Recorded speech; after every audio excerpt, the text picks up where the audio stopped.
আপু প্লিজ ছেড়ে দাও আমাকে। আমি তো তোমাদের ছোট বোনের মতো, তাই না? দেখো, তোমরা যা করছো তাতে তো আমি ভুলেই গিয়েছি আমি ছেলে নাকি মেয়ে। তাই নাকি? মনে কর তুই মেয়ে। আর আমরা হলাম ছেলে। আর আজকে আমরা দুইজন মিলে আমি আসি। আমাদের গল্পগুলো যদি ভালো লেগে থাকে তাহলে আমাদের চ্যানেলটি সাবস্ক্রাইব করে পাশে থাকবেন। ধন্যবাদ। আর আমি প্রিয়াঙ্কা। আমাদের গল্পগুলো যদি ভালো লেগে থাকে অবশ্যই আমাদের চ্যানেলকে সাবস্ক্রাইব করে পাশে থাকবেন। আর হ্যাঁ, ভিডিওটি সম্পূর্ণ শুনবেন। শার্টের কলার ধরে আমাকে টেনে নিয়ে যাচ্ছে আমার সদ্য বিয়ে করা বউ। তবে একটা না, দুইটা বউ। দুজন দুই দিক থেকে আমার শার্টের কলার ধরে টেনে নিয়ে গিয়ে বাসর ঘরে প্রবেশ করলো। তারপর একজন গিয়ে দরজা বন্ধ করে দিল, আরেকজন আমাকে বিছানায় ছুঁড়ে ফেলে দিল। আমি কাঁপা কাঁপা স্বরে আমতা আমতা করে বললাম, আপু প্লিজ ছেড়ে দাও আমাকে। আমি তো তোমাদের ছোট বোনের মতো, তাই না? আমার কথা শুনে তারা দুই বোন একে অপরের দিকে তাকিয়ে বড় বোন বলে উঠল। ছোট বোনের মতো মানে কি? তখন ছোট বোন বলে উঠল, তোর মাথা কি পাগল হয়ে গিয়েছে নাকি? বলেই ছুটে এসে আমাকে ধরতে গেলে আমি খাটে এসে গুটিসুটি হয়ে এক কোণায় বসে কাপা স্বরে একটা নিঃশ্বাস ছেড়ে, দেখো, তোমরা যা করছো তাতে তো আমি ভুলেই গিয়েছি আমি ছেলে নাকি মেয়ে।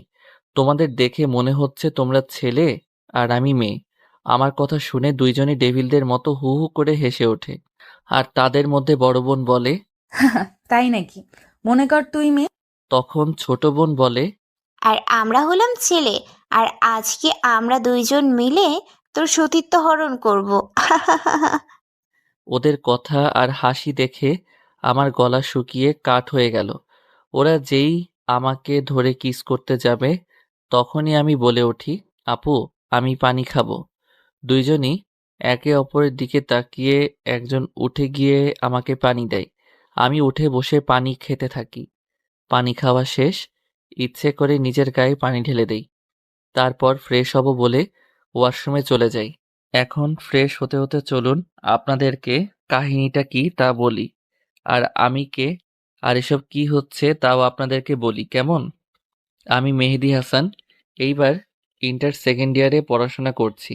আব্বু আম্মুর একমাত্র সন্তান আমি। আব্বু ব্যবসায়ী আর আম্মু গৃহিণী। আমাদের জয়েন্ট ফ্যামিলি আর বিজনেসটাও জয়েন্ট। আমার আব্বু আর মামা মিলে দেখাশোনা করে সেটা। আসলে আমার আব্বু ও পরিবারের একমাত্র সন্তান ছিল, তাই আমাদের বাসায় মামারাও একসাথে থাকেন। আব্বু আম্মু মামা মামি আর দাদা দাদি আর আমার মামাতো দুই বোনকে নিয়ে আমাদের জয়েন্ট পরিবার। আর আমার দুই বউ আমার সম্পর্কে মামাতো বোন হয়। আমার একমাত্র মামার দুই বোন এরা। তারা যমজ দুই বোন। এক সেকেন্ডের ছোট বড় তারা। যে একটু বড় তার নাম সাদিয়া আক্তার আর যে একটু ছোট তার নাম নাদিয়া আক্তার। আমি ছোটবেলা থেকে তাদেরকে অনেক ভয় পেতাম, কারণ ওরা দুইজনই আমাকে আব্বু আম্মুর কাছ থেকে শুধু শুধু মায়ের আর বকা খাওয়াতো। শুধু তাই নয়, সুযোগ পেলে নিজেরাও পিটাতো। কিন্তু মামা মামি আমাকে বাঁচিয়ে নিত। আমার থেকে 3 বছরের বড় ওরা। আর ওদের রাগের জন্য আমি ওদের ভয় পেতাম অনেক। একবার আমি যখন ক্লাস 2তে পড়ি তখন ওরা আমাকে অনেক ভয় দেখিয়েছিল। ওরা যেখানে যেত আমি সেখান থেকে পালিয়ে যেতাম। স্কুলের সময় শুধু স্কুলে যেতাম, আর বাকি সময় রুমে বন্দি হয়ে থাকতাম। আবার মাঝে মধ্যে ওদের জন্য স্কুলেও যেতাম না। আম্মু আব্বু ভাবতো ঠিক হয়ে যাবে, কিন্তু 1 বছর পার হওয়ার পরেও যখন আমি ওদের ভয়ে রুম থেকে বের হতাম না, ঠিক মতো খেতাম না, তখন আমাকে সবাই সিদ্ধান্ত নেয় খালাদের বাসায় পাঠিয়ে দিবেন। কিন্তু আম্মু রাজি হয় না। তখনই আব্বু বলে, দেখো, সে আমাদের একমাত্র ছেলে। সে যদি এভাবে ঘরবন্দি হয়ে থাকে তাহলে সামনে কি হবে সেটা ভেবে দেখেছো? মেহেদী হয়তো কোনো কারণে মামুনিদের ভয় পায়। দেখো, পরে ঠিক হয়ে গেলে তাকে আবার এখানে নিয়ে আসা যাবে। আর তাছাড়া তুমিও সেখানে গিয়ে থেকো মাঝে মধ্যে। আব্বুর কথায় আম্মু পরে বিষয়টা বুঝতে পারে। আমাকে ঢাকা থেকে যশোরে পাঠিয়ে দেওয়া হলো খালাদের বাসায়। তবে আমি একা না, সাথে আম্মু আসে। 3 বছর পর যখন 5-এর পরীক্ষা দিয়ে বাসায় ফিরলাম, তখন আর আপুদের আগের মতো ভয় পেতাম না। তা দেখে আব্বু আম্মু স্বস্তি পায়। কিন্তু আপুরা আমার সাথে কেমন যেন আচরণ করতো আমার সাথে, যে আমি কিছুই বুঝতাম না। আমি যেখানে যেতাম তারাও আমার পিছন পিছন সেখানে যেত। আমি কোনো বিপদে পড়লে তারাই আমাকে উদ্ধার করত, নিজেদের ভাগের খাবার আমাকে দিয়ে দিত। একদিন আমি ঘুরতে যাই, সেখানে আপুরাও ঘুরতে আসে আমার সাথে। সেখানে গিয়ে আপুরা ফুচকা খেতে চাইলো আর আমাকেও বলে ফুচকা খেতে, তাই অজ্ঞতা রাজি হতে হলো ইচ্ছা না থাকা সত্ত্বেও। কি আর করার, 2 প্লেট ঝাল করে ফুচকার অর্ডার দিয়ে আমরা বেঞ্চে গিয়ে বসলাম। আমি মাঝখানে আর আপুরা আমার দুই পাশে। একটু পরে ফুচকা মামা 2 প্লেট ফুচকা দিয়ে যায়। আপুরা হাতে ফুচকা নিয়ে দুজনে আমার সামনে ফুচকা তুলে বলে। হা করো বাবু। হা করো বাবু। আমি হাঁ করে ফুচকা মুখে পুরে নিলাম। একজনের হাত থেকে ফুচকা মুখে নিয়ে বুঝতে পারলাম অনেক ঝাল। কোনো রকমে খেয়ে ঝাল ঝাল বলে চিল্লাতে থাকি। ফুচকাওয়ালা মামাকে পানি দিতে বললি। পানি শেষ বাবা, দাঁড়াও আমি যাইয়া নিয়ে আইতাছি। এদিকে আমি চিল্লাতেই আছি। এখন তারা কি করবে আমাকে ভেবে না পেয়ে সাদিয়া আপু আমার ঠোঁট জোড়া দখল করে নিয়ে সিনেমায় যেমন করে ঠিক তেমন করতে লাগলো। 5 মিনিট পর ছেড়ে দিয়ে বলে। কিরে, এবার তোর ঝাল কমেছে তো? আমি হাঁপাতে হাঁপাতে বলি, হ্যাঁ কমেছে, কিন্তু এটা তুমি কি করলে, এটা তো পচা কাজ। বলেই আমি সাদিয়া আপুর দিকে যেতে লাগলাম। নাদিয়া আপু তখন করুণভাবে বলল। তোর সাথে কথা নেই মেহেদি, তুই সাদিয়ার কাছ থেকে ফুচকা খেলি আর আমার থেকে খেলি না কেন? আমি নাদিয়া আপুর কথা শুনে বললাম, আপু দেখো, ওটা অনেক ঝাল, আমি তো খেয়ে পারছি না। তুই আমার হাত থেকে ফুচকা খেলে তোকে আমি আইসক্রিম কিনে খাওয়াবো। আইসক্রিমের কথা শুনে আমি ফুচকাটা মুখে নিলাম, কারণ আইসক্রিম আমার অনেক পছন্দ। আর ফুচকাটা মুখে নিতেই ওমা গো, মরে গেলাম, ঝাল ঝাল পানি। আমার অবস্থা দেখে সাদিয়া আপু ফুচকাওয়ালা মামার খোঁজ করতে গেল, কারণ সেই কখন সে গেল ফুচকাওয়ালা মামা আসার কোনো লক্ষণই নেই। সাদিয়া আপু চলে যাওয়ার পর নাদিয়া আপু আমাকে তার দিকে ঘুরিয়ে আমার ঠোঁটের সাথে তার ঠোঁট দুটো ডুবিয়ে কিস করতে লাগলো। একটু পর সাদিয়া আপু চলে এসে দেখলো আমাদের এই অবস্থা, কিন্তু আশ্চর্যের বিষয় হলো সে এগুলো দেখেও কিছু না বলে বেঞ্চে বসে পড়ল। নাদিয়া আপু আমাকে প্রায় 7 মিনিট পর ছাড়লো।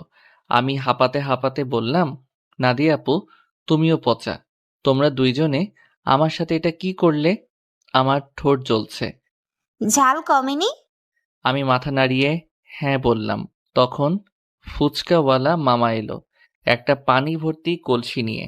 এসে দেখে সব স্বাভাবিক, আমি শান্ত ছেলের মতো বসে আছি। ফুচকাওয়ালা মামাকে দেখে সাদিয়া আপু বলল। কি ব্যাপার মামা, সেই কখন পানি আনতে গেলে আর এতক্ষণ পরে আসলে কেন? মামা তখন মুচকি হেসে দিয়ে বললেন। কাছাকাছি কোথাও পানি নেই, তাই একটু দূরে যেতে হয়েছিল। বাজারের সামনে একটা ব্রিজ আছে, সেখান থেকে আনতে হয়েছে। ও আচ্ছা, ওটা তো অনেক দূরে মামা। হ্যাঁ বাবা। আমরা আর কিছু না বলে ফুচকার টাকা দিয়ে সেখান থেকে চলে আসি। এরপর তারা দুইজনে আমার আইসক্রিম কিনে দেয়। আমি আইসক্রিম তাদের থেকে নিয়ে দূরে দূরে থাকছি। তারপর আইসক্রিম খেতে খেতে বাড়িতে আসি। এরপর থেকে আপুদের দেখলে আবার ভয় পালাতাম, মনে হয় এই বুঝি কিস করতে আসলো, আর কুটকুট করে ইঁদুরের মতো কামড়িয়ে যদি আমার ঠোঁটগুলো খেয়ে ফেলে তখন কি হবে আমার। এটা ভেবেই আমি আর তাদের সামনে যাই না। আম্মু আব্বু বুঝতে পেরে যায় যে আমি কোনো কারণে আবার আপুদেরকে ভয় পাচ্ছি, তাই বাড়ির সবাই আপুদের জিজ্ঞেস করে আমার সাথে তারা কি করেছে। জবাবে তারা বলে। তেমন কিছু না, আসলে একটা কুকুরের বাচ্চা ধরে ওর সামনে এনেছিলাম, তাই দেখে ও ভয় পেয়ে যায়। আসলে মেহেদি আইসক্রিম খেতে গিয়েছিল আর ঠিক তখন কুকুরের বাচ্চা ওর সামনে ধরাতে ও ভয় পেয়ে যায়। কেউ ওদেরকে আর কিছু না বলে সবাই আমার কাছে চলে আসে। আমি শুয়ে আছি, তখন দাদিমা আমার কাছে এসে আমার মাথায় হাত বুলিয়ে দিতে দিতে বলে। দাদু ভাই, তুমি সাদিয়া নীলিমাকে ভয় পাচ্ছ কেন? আমি তখন ছোট, তেমন কিছু বুঝতাম না। দাদিমার ভালোবাসার হাত আমার মাথায় পেয়ে আমি দাদিমার কোলে শুয়ে আমি দাদিমাকে ফুচকা খাওয়া থেকে শুরু করে কিস করা সব ঘটনা বলে দিলাম। সবাই আমার কাছ থেকে এমন কথা শুনে হা করে আছে।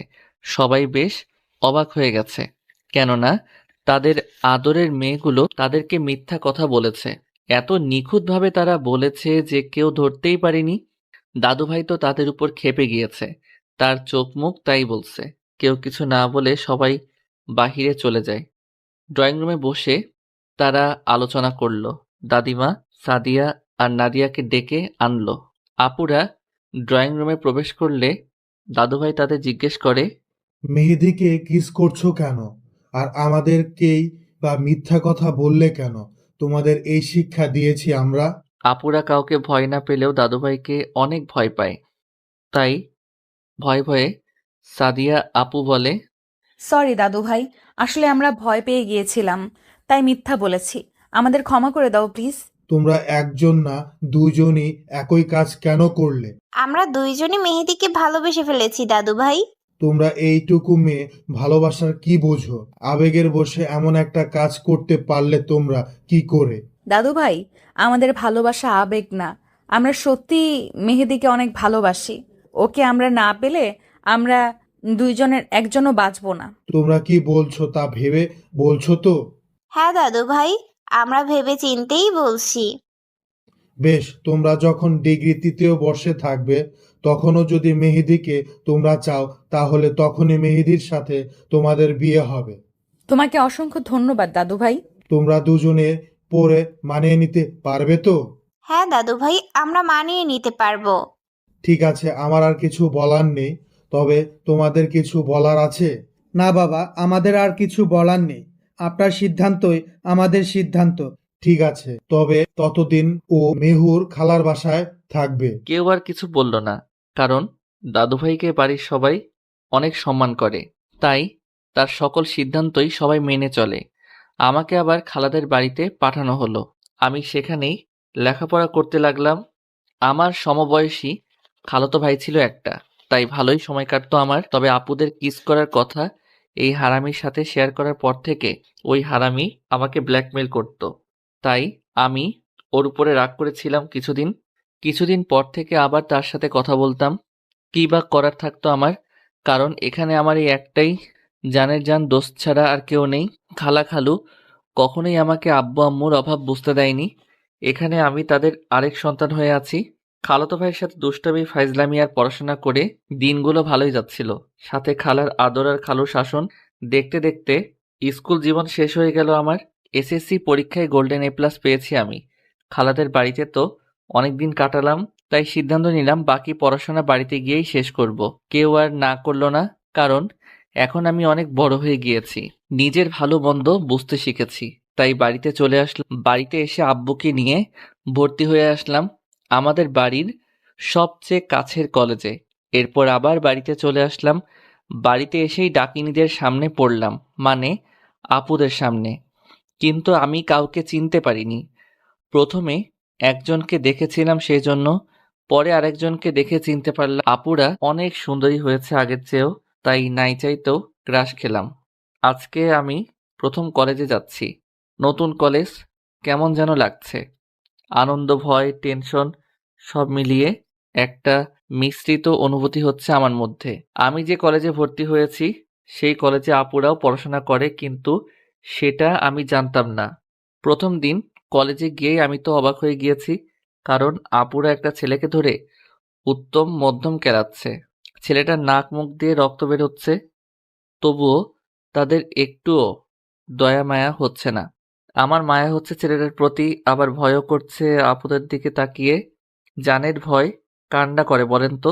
আমারও আছে, তবুও শেষ রক্ষা যদি করতে পারি। তাই আমি তাদেরকে দূর থেকে ডাক দিলাম, আপু, ও আপু, তোমরা ওখানে কি করো? আমার ডাক শুনে আমার দিকে তাকিয়ে আমাকে দেখে হাত থেকে লাঠি ফেলে দিয়ে ভদ্র মেয়ের মতো দাঁড়িয়ে একটা মুচকি হাসি দিল দুজনেই। আমি বিষয়টা বুঝতে পারলাম না, ওরা আমাকে দেখে লাঠি ফেলে দিয়ে এভাবে ভদ্র হয়ে গেল কি কারণে। আমি এসব ভাবতেছি, ঠিক তখনই সাদিয়া বলে উঠল, কি রে মেহেদি, তুই এখানে কি করছিস? আমি তো এই কলেজেই নতুন ভর্তি হয়েছি। আমার এই কথাটা শুনে তাদের মুচকি হাসিটা উধাও হয়ে গেল নিমিষেই। সেটা আমি বুঝতে পেরে তাদেরকে বললাম, কি হয়েছে আপু, কোনো কি সমস্যা? আরে না না, কি সমস্যা হবে? কোনো সমস্যা নেই, তুই ক্লাসে যা। তা তো যাবই, কিন্তু আপু, তোমরা ওই ছেলেটাকে মারছিলে কেন? আর তোমরা এখানে কি করো? আরে আমরা এই কলেজেই তো পড়ি। আমি কথাটা শুনে একটু অবাকই হলাম, কিন্তু তবুও আমি তাদেরকে এই কিছু না বলে বললাম, দেখি এখন তোমরা সরো, ওই ভাইয়াটাকে হাসপাতালে নিয়ে যেতে হবে। তখন সাদিয়া আপু বলে উঠল, তার দরকার নেই, তুই যা ক্লাস কর, আমরাই তাকে হসপিটালে ভর্তি করিয়ে দিয়ে আসবো। তুই যা, আমরাই তাকে নিয়ে যাচ্ছি। আমি আপুদের কথাই বিশ্বাস করতে পারছিলাম না, তাই আমি তাদের সাথে থাকতে চাইলাম। তারা আর কথা বাড়ালো না। ছেলেটাকে হাসপাতালে ভর্তি করিয়ে আমরা বাসায় চলে আসলাম। অনেক বেলা হয়েছে তাই আজকে আর ক্লাস করতে পারলাম না। আমাদের একসাথে তিনজনকে দেখে আম্মু এসে বলল। কি রে, কি হয়েছে তোদের? কারো কি কিছু হয়েছে নাকি? কথাটা বলেই আমার গায়ে টাচ করে তাপমাত্রা পরীক্ষা করছে। তখনই আমি আম্মুকে বললাম, আম্মু তুমি কোনো চিন্তা করো না। আসলে দুইটা লেডি গুন্ডা রাস্তায় একটা ছেলেকে মেরে রক্তাক্ত করে ফেলেছিল, তাই তাকে হাসপাতালে ভর্তি করিয়ে দিয়ে দেখলাম অনেক লেট হয়ে গিয়েছে, তাই তিনজনে বাসায় চলে আসলাম। কিন্তু ওরা তো অনেক আগেই কলেজে গিয়েছিল, ওদের কোথায় পেলি? আপুরা আইসক্রিম খেতে আইসক্রিমের দোকানে এসেছিল, আর ওই দোকানের সামনে ছেলেটাকে পিটিয়েছিল। আর আমিও আইসক্রিম খেতে ওই দোকানে যাওয়ার সময় আপুদের সাথে আমার দেখা হয়ে যায়। ও আচ্ছা, যা ফ্রেশ হয়ে খেতে আয়। আচ্ছা আম্মু। আম্মু যেতেই আমরা হাঁপ ছেড়ে বাঁচলাম। এরপর পরের দিন কলেজে গিয়ে কয়েকজন বন্ধু পেয়ে গেলাম। কারণটা হলো আপুরাই। আমার বন্ধু যারা হয়েছে তারা অকারণেই আপুদের ভয় পায়। কাল আপুরা আমাকে দেখে ছেলেটাকে মারেনি, আর সেটা দেখেই আমার সাথে এরা বন্ধুত্ব করেছে। তাদের থেকে জানতে পারি আমার আপুরা এই কলেজের গুন্ডি, সাথে এই কলেজের মধ্যে টপ সেরা সুন্দরী। শুধু এই কলেজের না, আশেপাশের কলেজের মধ্যে এরা দুইজনই সবচেয়ে বেশি সুন্দরী, তাই অহংকারও আছে অনেক। আবার তেমনই আছে পাওয়ার। সেজন্য সামনে এসে কেউ উঁচু গলায় কথা বললেও তাকে পিটিয়ে হাসপাতালে ভর্তি করে দেয়। আর কালকের ছেলেটা সাদিয়া আপুকে প্রপোজ করেছিল, তাই ওকে পিটিয়েছিল। পুচকুবর, এই পুচকুবর। পুচকুবর, এই পুচকুবর। হঠাৎ এমন অদ্ভুত নাম শুনে পিছনে তাকিয়ে দেখি আমার দুই গুণধর আপু কলেজ ক্যাম্পাসের অপর প্রান্তে দাঁড়িয়ে আমায় ডাকছে। ওরকম অদ্ভুত নামে কেউ কাউকে ডাকে নাকি? কেউ বুঝতে না পেরে তাকিয়ে আছে। তখনই নাদিয়া ওখান থেকে বলে উঠল, এই মেহেদি, পুচকুবর জানে মানামার, আমাদের কাছে আসো না একবার। কথাটা শুনে আমার মুখ লজ্জায় লাল হয়ে গেল। কাশতে কাশতে আমার অবস্থা খুব খারাপ। চোখ মুখ লাল হয়ে গিয়েছে, সাথে চোখ দিয়ে পানি পড়ছে টপ টপ করে। তবুও আমার কাশি থামছে না। আমার এমন অবস্থা দেখে অপর প্রান্ত থেকে আপুরা দৌড়ে এসে একজন আমার মাথায় হাত বুলিয়ে দিচ্ছে, আরেকজন আমাকে আস্তে আস্তে করে পানি খাওয়াচ্ছে। দুইজনের এমন কাণ্ড দেখে আমার বন্ধুরা হা করে তাকিয়ে আছে। এই গুন্ডি মেয়েরা এমন শান্ত হয়ে আমার সেবা করছে, তাও ওরা কেউ বিশ্বাস করতে পারছে না। তারপর থেকে শুরু হলো আপুদের টর্চার। কোনো মেয়ের দিকে তাকানো যাবে না, আর যদি ভুল করে কোনো মেয়ের দিকে তাকিয়েই ফেলি তাহলে সেই মেয়েটাকে আর পরের দিন থেকে কলেজে দেখা যায় না। কোনো মেয়ের সাথে কথা বলে তাকে পরের দিন পাওয়া যায় হাসপাতালে। তাই কোনো আমার সাথে ভয়ে কথা বলে না, কারণ সবারই মরার ভয় আছে, তাই আরো বেশি আমাকে সব মেয়েরা এড়িয়ে চলে। আমাকে মেয়েরা দেখলেই কম করে হলেও 100 হাত দূরে থাকে। একদিন কলেজে একটা মেয়ে আসে, দেখতে বেশ সুন্দরী, তবে আপুদের মতো এত সুন্দরী না, তবে কমও না কোনো দিক থেকে। মেয়েটি হলো আমাদের কলেজের প্রিন্সিপালের মেয়ে। ওই মেয়ে নাকি আবার ভীষণ রাগী।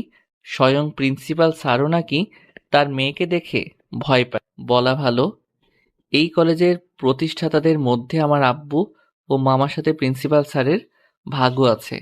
তবে প্রিন্সিপাল স্যারের বেশি না, 20%-এর মতো। আমি সেই কলেজে এসে বন্ধুদের সাথে বসতেই অনেক বলে, মামা, আজকে কলেজে একটা সুন্দরী মেয়ে এসেছে। কিরে গুঁতো দিস কেন? আগে শোন তো পুরো কথা। তখন পিছন থেকে একটা মেয়ে বলে ওঠে, খুব সুন্দর, তাই না? সুন্দরীর কাতারে পড়ে একদম, তাই না? একদম সেরা সুন্দরীর কাতারই পড়বে। দেখলেই চোখ জুড়িয়ে যাবে, যে দেখবে তারই। কিন্তু সেরা সুন্দরী বলে কথা, তবে রাগ অনেক বেশি। কিরে মেহেদি, তুই বারবার মাথা যাকে নানা করছিস কেন? ও আচ্ছা, তাই বুঝি। তার রাগটাও কি সেরা সুন্দরীদের মতোই নাকি? একদম রাগটাও সেরা সুন্দরীদের মতোই। কিন্তু তোমরা আপু, তোমরা এখানে? আমি তো মেহেদির সাথে মজা করে এমনি বলছিলাম। তাই না? Shut up rascal. এখানে বসে বসে তুই মেহেদের মাথায় তুই এসব ঢুকাচ্ছিস? আপুদের দেখে আমি অনেক আগেই ভয়ে শেষ। অনেককে অনেক বোঝানোর চেষ্টা করেছি, কিন্তু সে বুঝলো না। এখন নে ঠেলা সামলা। কিন্তু আপুদের এমন গর্জনে আমরা সবাই ভয়ে একে অপরের হাত ধরে দিলাম। সেখান থেকে ভো দৌড়। একদম এক দৌড়ে বাসায় এসে পৌঁছেছি। সাথে বন্ধুরাও আছে। সবাই মিলে অনেককে উত্তম মধ্যম আদর দিয়ে বললাম, শালা, যখন যেটা বলা শুরু করি সেটা শেষ না করা পর্যন্ত থামতে পারিস না। কোথায় কে বসে বা দাঁড়িয়ে আছে সেটা দেখতে পারিস না? অনেক কাঁদো কাঁদো করে বলল। আরে কত মারবি আমাকে? আমার ভুল হয়ে গেছে, ক্ষমা করে দে প্লিজ। এরপর আমরা অনেককে ছেড়ে দিয়ে যে যার মতো বাসায় চলে আসি। বাসায় এসে রুমে চলে যাই। রুমে এসে ফ্রেশ হয়ে দেখি দাদিমা বিছানায় বসে আছে। আমি দাদিমার কাছে এসে দাদিমার কোলে শুয়ে পড়ি। কি হয়েছে আমার ছোট্ট বরটার? আমি দাদিমাকে জড়িয়ে ধরে বললাম, দাদিমা, আপুরা আমার সাথে এমন করে কেন? আমার কোনো মেয়ে বন্ধুর সাথে আমাকে তারা কথা বলতে দেয় না। তারা এমন কেন দাদিমা?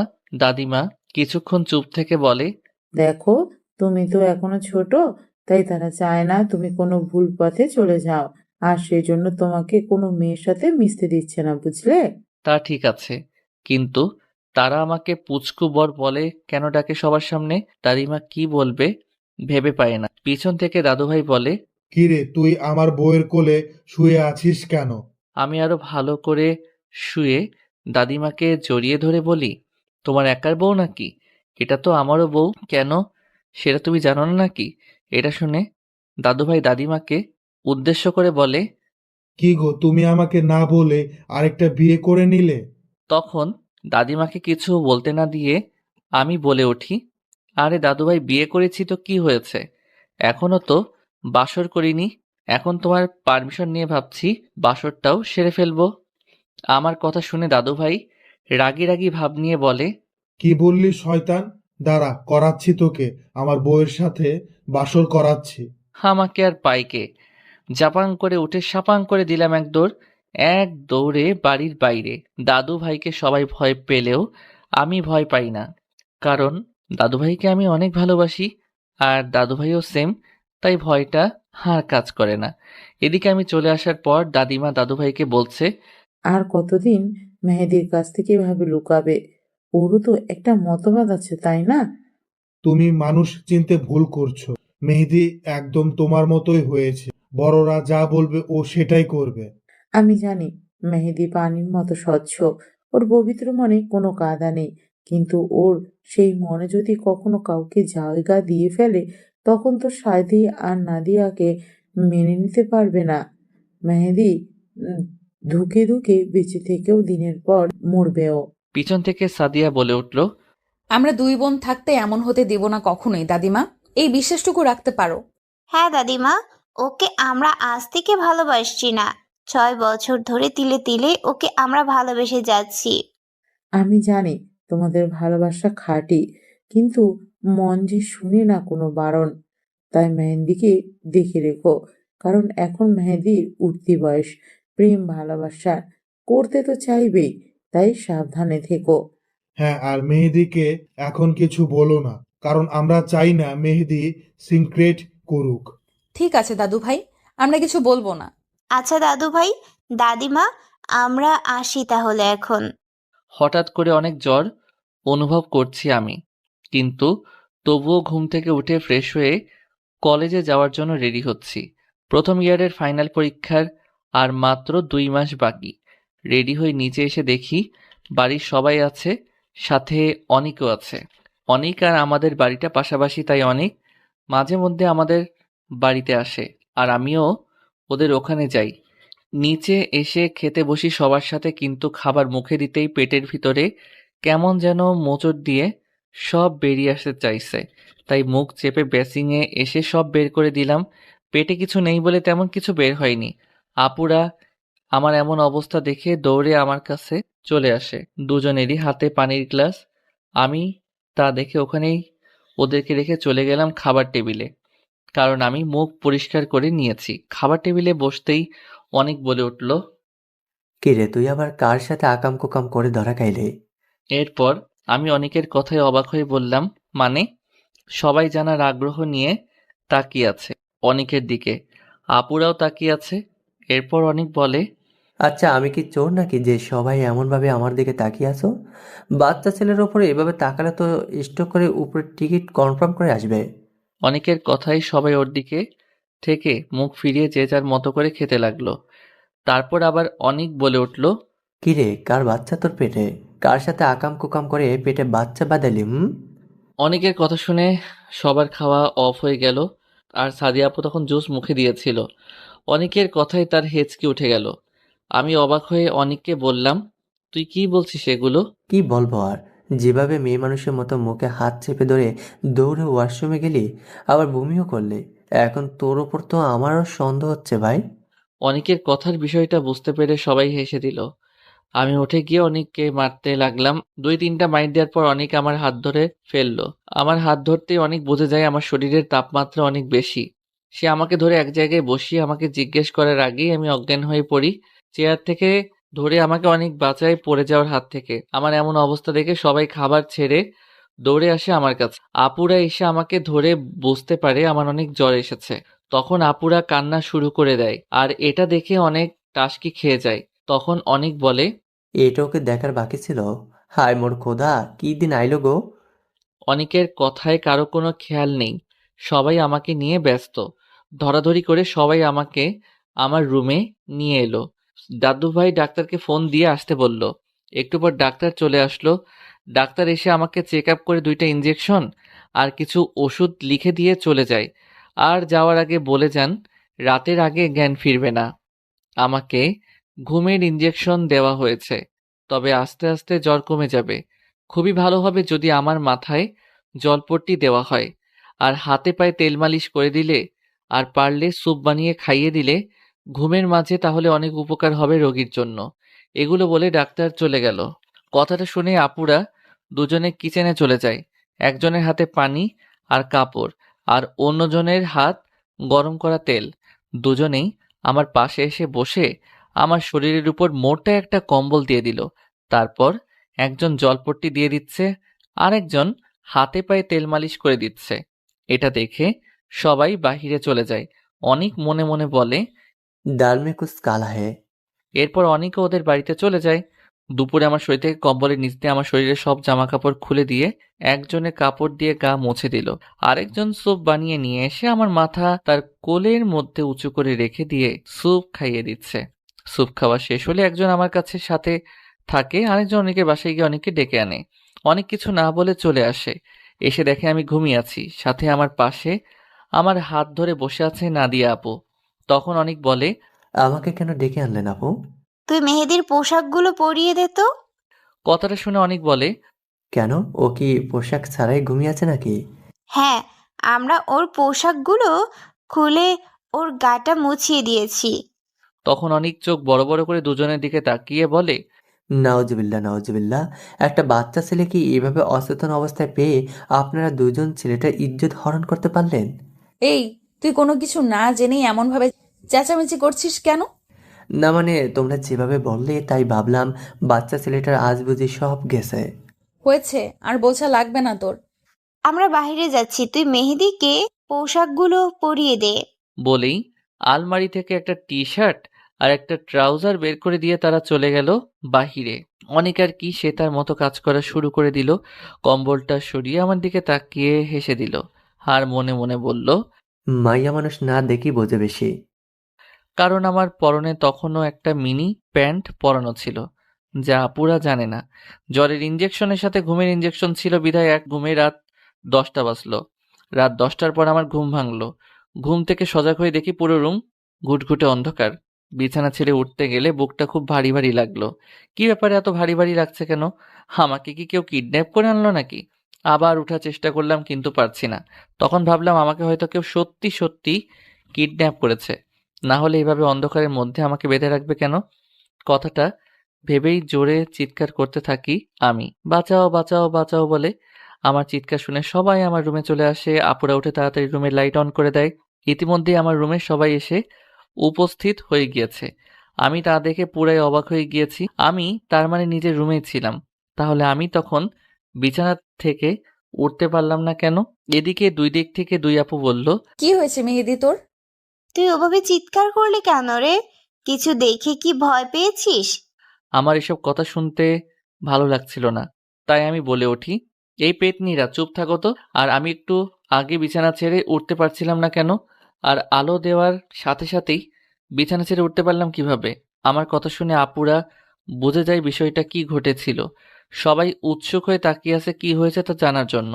তখন সাদিয়া আপু বলে, আসলে জেগে থাকতে থাকতে কখন যে ঘুমিয়ে পড়েছিলাম মনে নেই আমাদের। এরপর নাদিয়া আপু বলে, হ্যাঁ, ঘুমের ঘোরে হয়তো আমরা মেহেদির উপরে শুয়ে পড়েছিলাম, কিন্তু বিশ্বাস করো, আমরা ইচ্ছাকৃতভাবে এমনটা করিনি। হুম, কিভাবে ঘুমিয়ে গিয়েছি আমরা নিজেরাই জানি না। বিষয়টা সবাই বোঝা যায় তখন আম্মু বলে, আচ্ছা, বুঝেছি। এগুলো বাদ দিয়ে মেহেদিকে কিছু খাবার খাইয়ে ঔষধ খাওয়া। ঠিক আছে।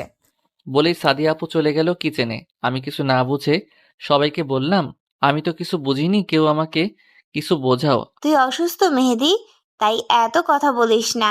আমি তো ঠিকঠাকই আছি। তা তো থাকবেই, যেভাবে সাদিয়া আর নাদিয়া সারাদিন ধরে তোর সেবা যত্ন করেছে। আমি একটু অবাক হয়ে বললাম, কি বলছো তোমরা? রুমটা ভালোভাবে দেখো, তাহলে ঠিক বুঝতে পারবে। আমি দাদিমার কথা শুনে সারা রুম চোখ বুলিয়ে দেখলাম। এক সাইডে রাখা আছে তেল গরম করা, আরেক সাইডে আছে একটা বালতি পানি ভরা, তার পাশে আছে সুপের বাটি। ওয়াশরুমের দিকে তাকিয়ে দেখলাম এক বালতি পানি, যা দেখে বোঝাই যাচ্ছে যে মাথায় পানি দেওয়া হয়েছে। এরপর বেলকনির দিকে চোখ যেতেই নিজের দিকে তাকালাম, তারপর দিলাম এক চিৎকার। এরপর সবাই আমার চিৎকার শুনে কানে হাত দিল। তখনই অনিক রুমে প্রবেশ করতে করতে বলল, মেয়ে লোকের মতো এভাবে চিল্লাচ্ছিস কেন? নিজেকে কি তৃতীয় লিঙ্গের মানুষ হিসেব করতে চাচ্ছিস নাকি? আমি কিছু বলতে যাব তখনই আবার অনিক বলে উঠল, আবে শালা, এত আতঙ্কিত হওয়ার কিছুই নেই। তোর কোনো কিছু আমি দেখি নাই। কথাটা শুনে আমি কিছুটা স্বস্তি পেলাম আর বুঝলাম আমার পোশাক চেঞ্জ করিয়েছে এই হারামি। তারপর আর কি, সাদিয়া আপু এসে আমাকে খাবার খাইয়ে দিল আর নাদিয়া আপু এসে আমাকে ওষুধ খাইয়ে দিয়ে চলে গেল।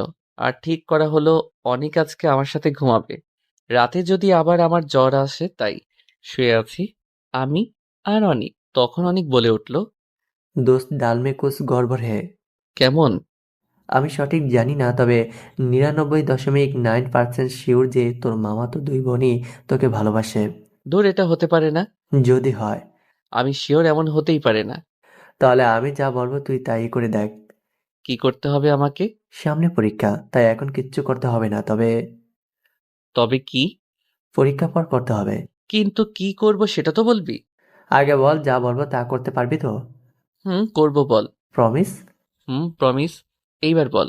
কিরে, তুইও কি আপুদের ভালোবাসিস নাকি? দেখ, এবার লাত্তি খাবি কিন্তু। আরে রাগিস কেন, শোন তাহলে। পাগল নাকি? আমি পারবো না এগুলো। তুই প্রমিস করেছিস মেহেদি, করতে তো তোকে হবেই। কিন্তু তোর আন্দাজ যদি সত্যি হয় তাহলে আপুরা আমাকে শেষ করে দিবে, আর তা না হলে ওই গুন্ডি মেয়ে আমাকে কাঁচা চিবিয়ে খেয়ে ফেলবে। তেমন কিছু হবে না, চিল কর। আরে রাখ তোর চিল, এখন ঘুমাতো। অনিক আর কিছু না বলে ঘুমিয়ে যায়। আমিও এসব কথা ভাবতে ভাবতে ঘুমিয়ে পড়লাম। পরের দিন থেকে শুরু হলো আমার সেই কলেজ লাইফ। এর মাঝে প্রিন্সিপাল স্যারের মেয়ের সাথে আমার একবারও দেখা হয়নি। কারণটা হলো আমার আপুরা। প্রিন্সিপাল স্যারের মেয়ের নাম আশফিয়া খান আহি। আহি যেখানে থাকে আমিও ওই দিকে যেতে লাগলেই আপুরা এসে আমাকে আটকিয়ে দেয়। একটা বিষয় বড্ড অনেক ভাবায় আমাকে, আর সেটা হলো আমি আসার আগে আপুরা প্যান্ট শার্ট পরে কলেজে আসতো। প্রথম দিনেও তাই দেখেছিলাম। আমি এত কিছু না ভেবে পড়াশোনায় মন দিলাম। দেখতে দেখতে পরীক্ষার দিন চলে এলো। ভালোই ভালোই সবগুলো পরীক্ষা দিলাম। ভালোই হয়েছিল পরীক্ষাগুলো। পরীক্ষা শেষ হলে খালামণিদের বাড়িতে গিয়ে কয়েকদিন থেকে আসলাম। সাথে করে আমার খালাতো ভাই অয়নকেও নিয়ে আসলাম। অয়নের নাকি সেখানে একা একা লাগে, তাই অয়ন আমার সাথে আমারই কলেজে ভর্তি হলো। আর এটাই হলো বিপত্তি, কারণ প্রথম দিন অয়নকে নিয়ে কলেজে আসার সাথে সাথেই গেটেই ঠাস। বুঝলেন না তো? চট্টর মানি কেউ কাউকে ঠাস করে অয়ন নিচে পড়ে যায়। আহি আর অয়নের ঠোঁটজোড়া আহির দখলে। অয়ন বেচারা করে ছাড়ানোর চেষ্টা করছে, কিন্তু পারছে না। বিষয়টি কি হচ্ছে আমরা দাঁড়িয়ে বোঝার চেষ্টা করছি। ঠিক তখনই আহির বান্ধবীরা এসে বলে 5 মিনিট নাকি শেষ। আহি অয়নকে ছেড়ে দিয়ে বলে, সরি বেবি, জাস্ট ডেয়ার ছিল। আমরা তো পুরাই টাসকি খেলাম কথাটা শুনে। শুধুমাত্র একটা ডিয়ারের জন্য এইভাবে একটা ছেলের ইজ্জতের উপর হামলা চালালো। আহি চলে যাবে ঠিক তখনই অয়ন বলল, বে, আমার ইজ্জত লুটে নিয়ে চলে গেল গো।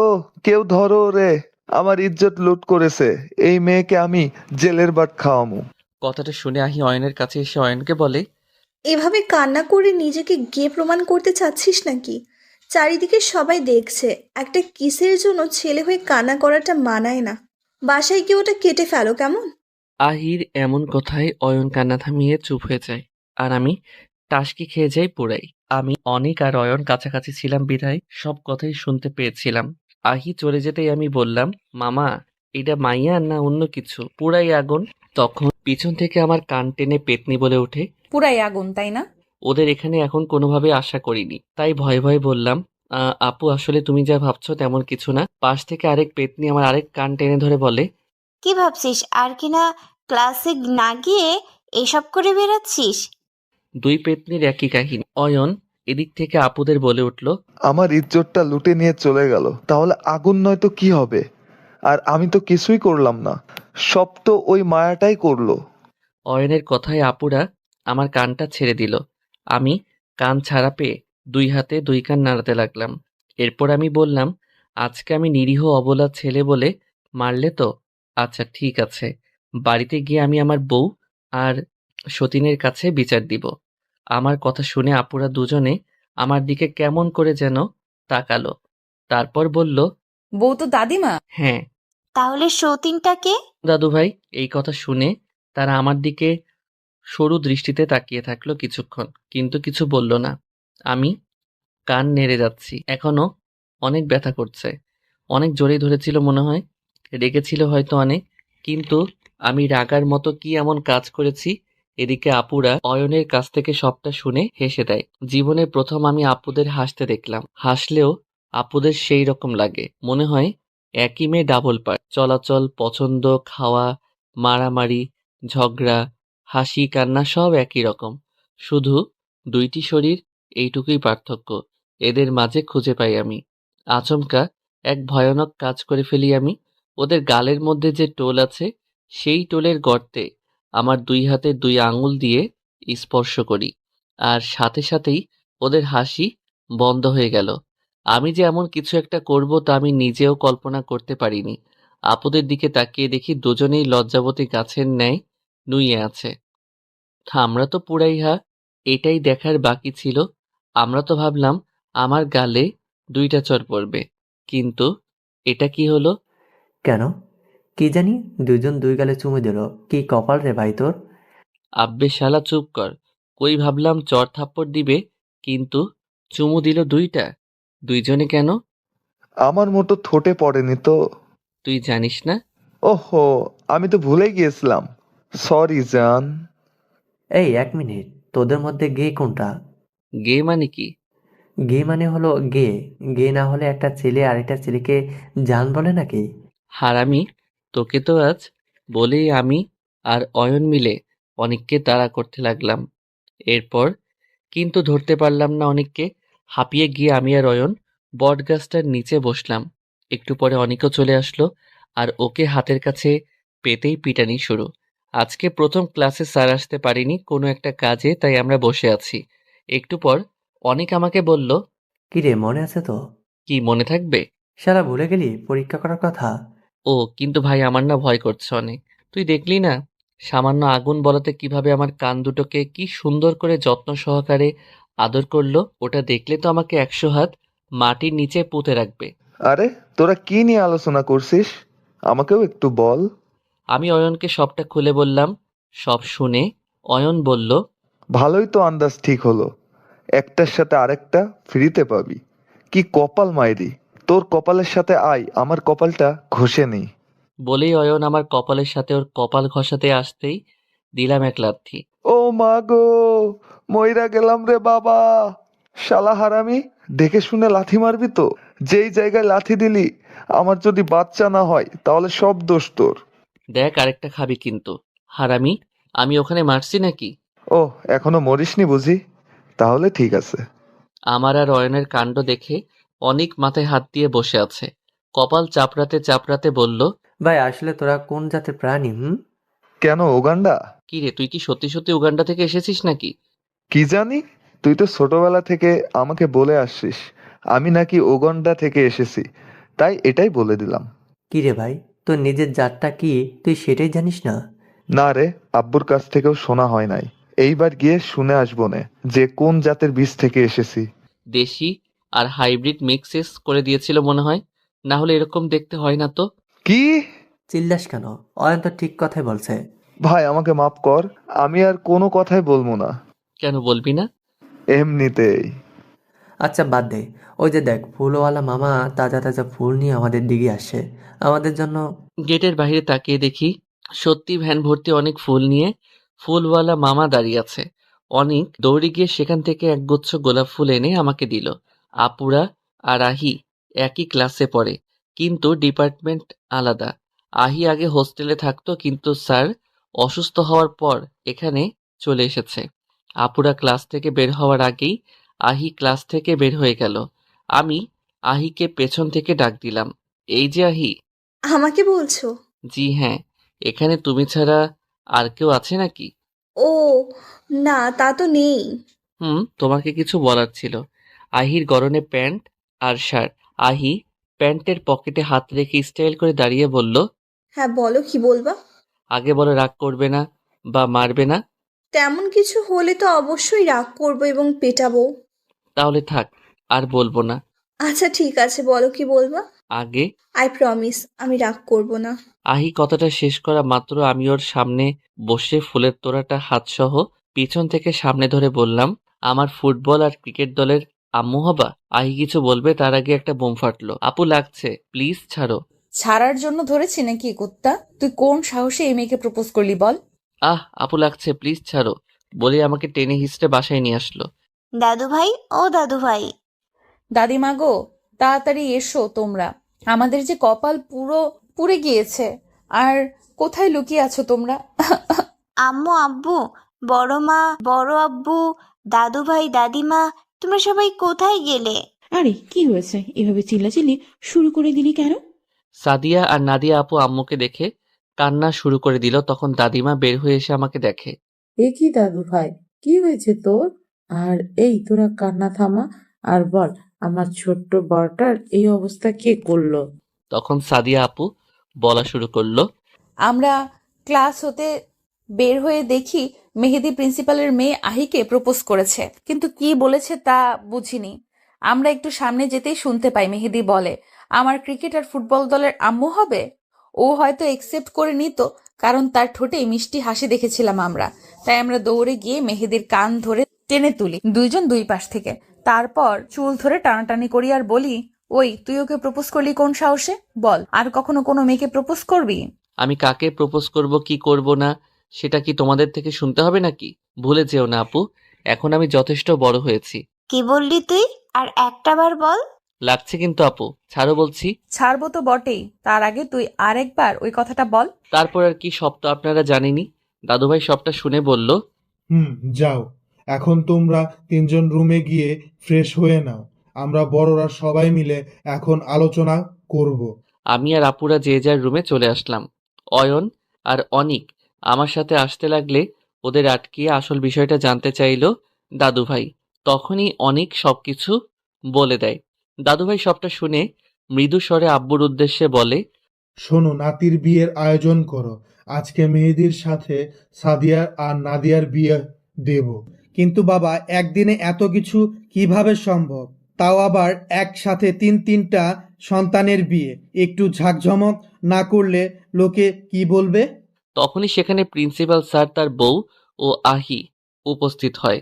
এরপর প্রিন্সিপাল স্যারকে দেখে দাদুভাইয়ের মুখের রংটা পাল্টে যায়, কারণ সবাই মনে করেছে প্রিন্সিপাল স্যার আহির সাথে আমার বিয়ের কথা বলতে এসেছে। কিন্তু সবাইকে অবাক করে দিয়ে প্রিন্সিপাল স্যার অয়নের সাথে আহির বিয়ের কথা বলে। এতে সবাই অনেক খুশি হয়। অনেক দৌড়ে গিয়ে অনেকের আব্বু আম্মুকে পাঠিয়ে দেয়। অনেকের আব্বু আম্মুকে সবাই দেখে খুব অবাক হয়। তারপর অনেকের আম্মু যা বলে তাতে সবাই অবাক হয়ে যায়। ও হ্যাঁ, আপনাদের একটা কথা বলা হয়নি, তার জন্য আমি দুঃখিত। আমি সেটা এখন বলছি। আমার একটা মাত্র ফুপি আছে এবং তার একটা মেয়ে আছে। সে আমার সমবয়সী, নাম রিয়া। রিয়া আর অনেক রিলেশন হয় আমি এখানে আসার 2 মাস পর। সেই সময় রিয়া আর ফুপি আমাদের এখানে ঘুরতে এসেছিল।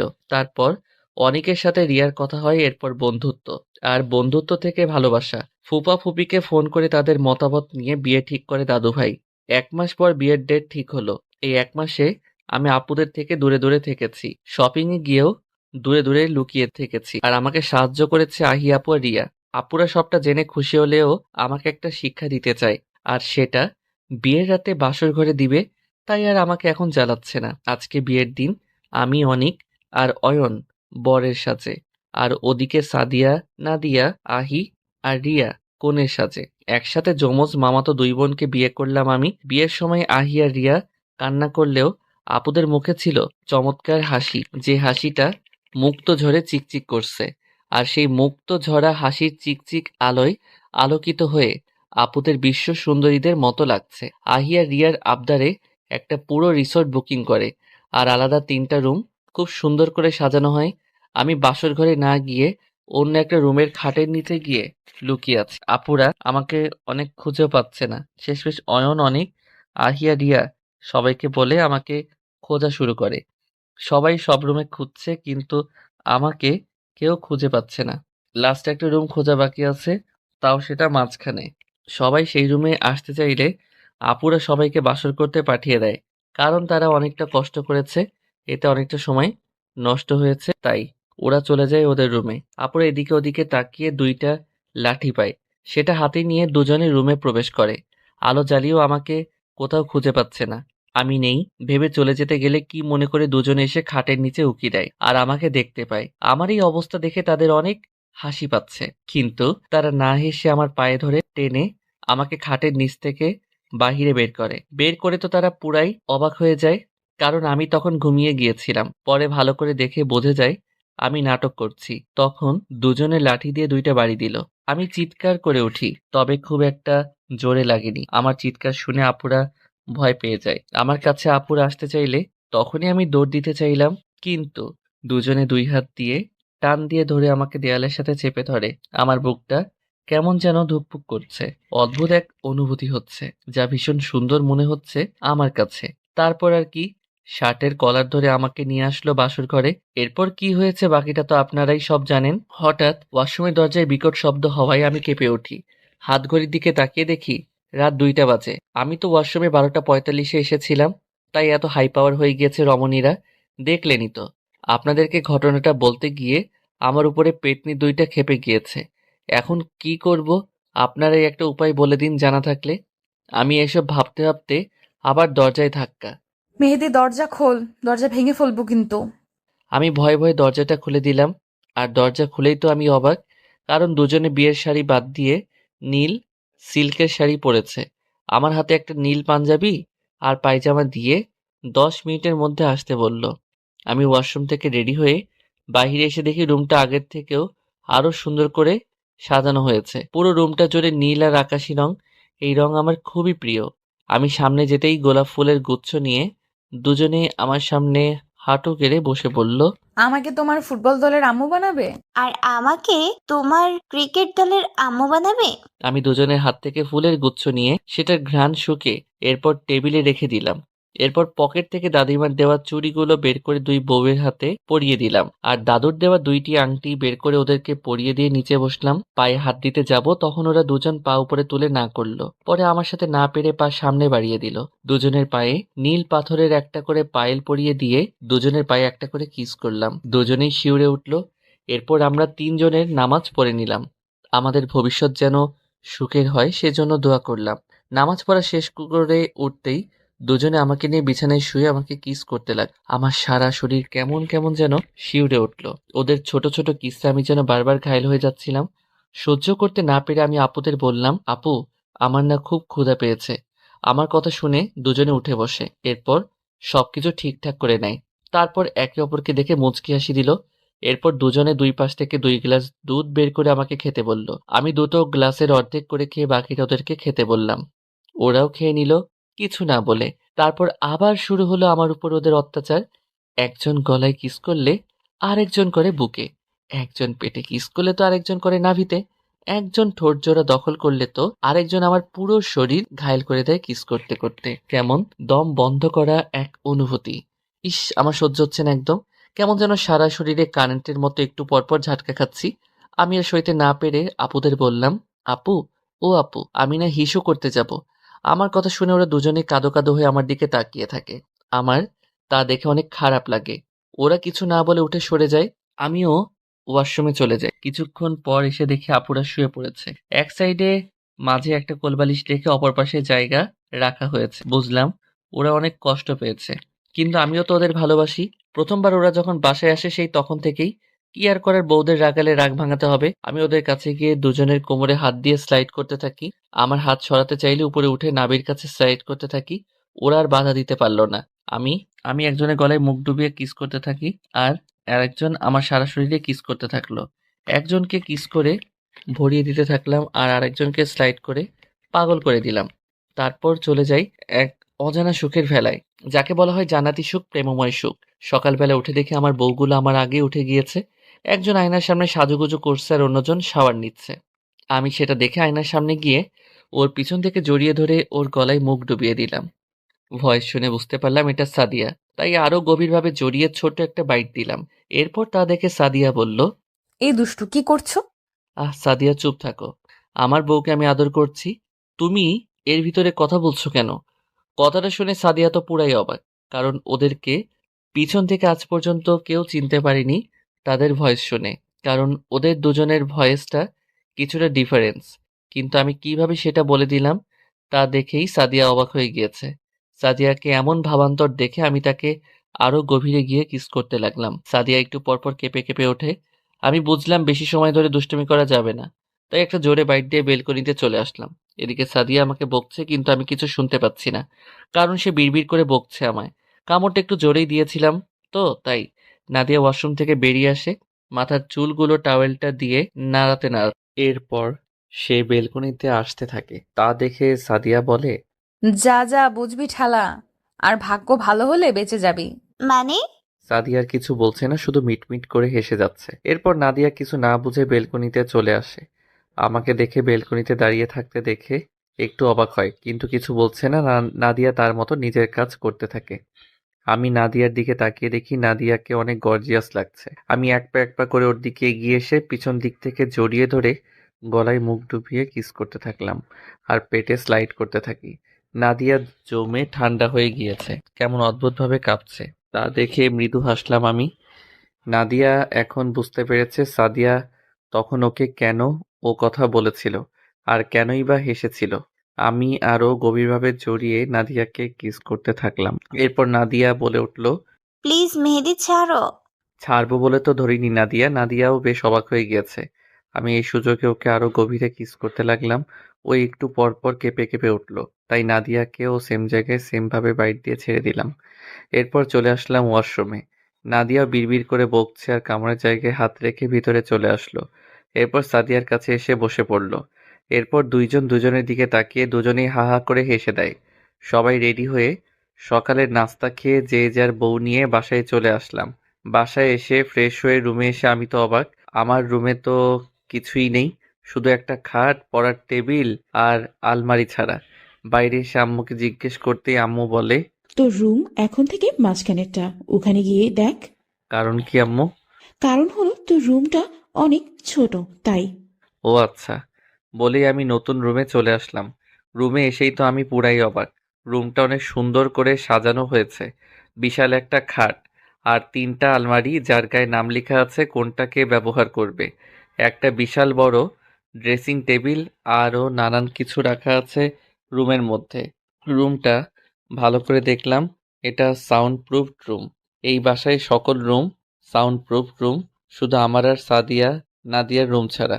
ওই রুমগুলো ছোট আর বাচ্চাদের রুম বলে এই সিস্টেম করা ছিল না। আমি ফ্রেশ হয়ে এসে দেখি দুজনের জামা কাপড় আলমারিতে গুছিয়ে রাখছে। আমাকে দেখে দুজনে আমার দিকে তাকিয়ে দেখলো আমি টাওয়েল পেঁচিয়ে দাঁড়িয়ে আছি। তা দেখে একজন টি শার্ট আর আরেকজন ট্রাউজার এনে আমাকে দিল। আমি একটা মুচকি হাসি দিয়ে এগুলো নিয়ে আবার ওয়াশরুমে চলে গেলাম। একটু পর বেরিয়ে এসে দেখি দুজনেই বসে আছে। আমি বের হতেই বলল, খেতে চলো। চলো। দুপুর হয়ে গিয়েছে, কারণ আসতে আসতে আমাদের অনেক সময় লেগে গিয়েছিল সেখান থেকে, তাই খেতে চলে গেলাম। খাবার টেবিলে এসে দেখি সবাই আছে এখানে। আমিও একটা চেয়ারে বসে পড়লাম।